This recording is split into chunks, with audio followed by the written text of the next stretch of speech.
Hometown story of Cecil Brown. Cecil Brown is best known for his 1969 novel The Life and Loves of Mr. Jive-Ass Nigger. His writings focus on the black man's search for respect and identity in a racist white society. An angry and provocative writer, Brown uses humor to inform his social protest. Brown has written both fiction and non-fiction. He is a poet, playwright, screenwriter, filmmaker, commentator, and critic. In his personal and poignant memoir Coming Up Down Home, Cecil Brown recounted his life as a sharecropper's son in the small farming community of Bolton in southeastern North Carolina. Born on July 3, 1943, Cecil Morris Brown spent a very short time with his real parents, Cecil Culford Cuffey and Dorothy Brown. He and his younger brother Cornelius, or Nee, were raised by their loving aunt and uncle. Though Brown would not learn the details of his family's history until he was grown, he knew, even as a small child, that it was both sad and violent. After living for 10 years with their aunt and uncle, whom they cherished as their own mother and father, the boy's birth father was released from prison. That event changed their lives dramatically. With their real parents, the boys moved to their grandfather's swamp. Under their father's abusive rule, the boys worked the land and sharecropped tobacco. Support their family, which soon included 4 younger siblings. Brown worked hard, but developed other interests. At age 13 he perfected his magic skills. His attempt to show off his magic on a local television talent show led to his first encounter with racism. He was denied airtime. Brown's enthusiasm for his own interests sometimes brought the wrath of his father upon him. When Brown would read or play music instead of working in the fields, his father would punish him. But his father recognized that his son had talent and bought him a saxophone. By age 16 Morris headed his own rhythm and blues band, the Bebop Kings. That summer he ran off to New York City. He dreamed of becoming a jazz musician until a heroin addict stole his sax. Even when Culford beat me, I didn't feel this way. Why had a black man done this to me? My saxophone was a symbol of my effort to escape the oppression of my father. I let an old black man rip my magic shield from me, Brown recalled in his memoir.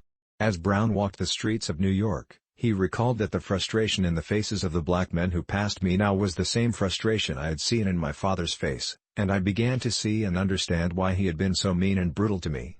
Perhaps he had not been brutal enough. With his saxophone gone, Brown returned to Bolton to finish high school.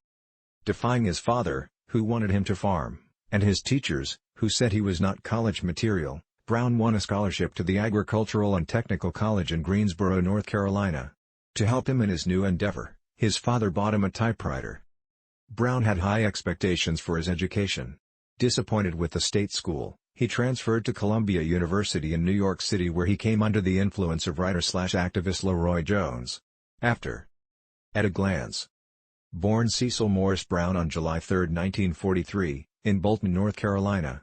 Education, Agricultural and Technical State University, Greensboro, North Carolina, 1961, Columbia University, B.A., 1966, University of Chicago, Massachusetts, 1967, UC Berkeley, Ph.D., 1993, W. E. Du Bois Institute, Harvard University, Fellow, 2001.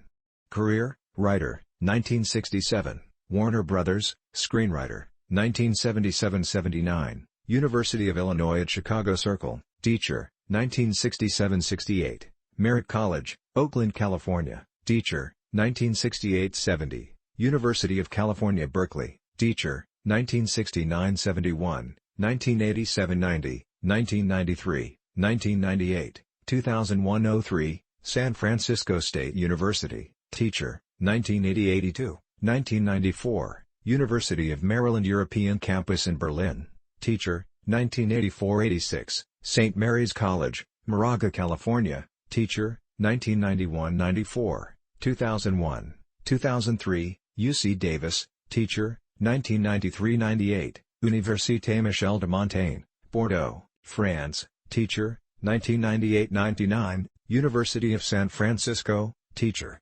2002. Awards, Columbia University English Department, Professor John Angus Burrell Memorial Prize, 1966, Before Columbus Foundation American Book Award for Days Without Weather, 1984, Berlin Literary Fellowship, 1985, Besonders Wertvoll Film Prizes, 1986, UC Berkeley, Mentor Fellowship, 1992. Addresses, Home Kensington, California. Earning his bachelor's degree in comparative literature at Columbia and his master's degree in English and American literature at the University of Chicago, Brown began his career as a writer and itinerant university lecturer, teaching African American studies, literature, drama, film, and creative writing throughout the country. Brown's first novel, The Life and Loves of Mr. Jive Nigger, was a dark, funny, satirical story of a young black expatriate searching for invisibility in white society. Although reviews were mixed, it became a bestseller among young disaffected blacks and college students of the 1960s, and Brown enjoyed a brief period as a literary star. He made influential contacts and began working in the film industry.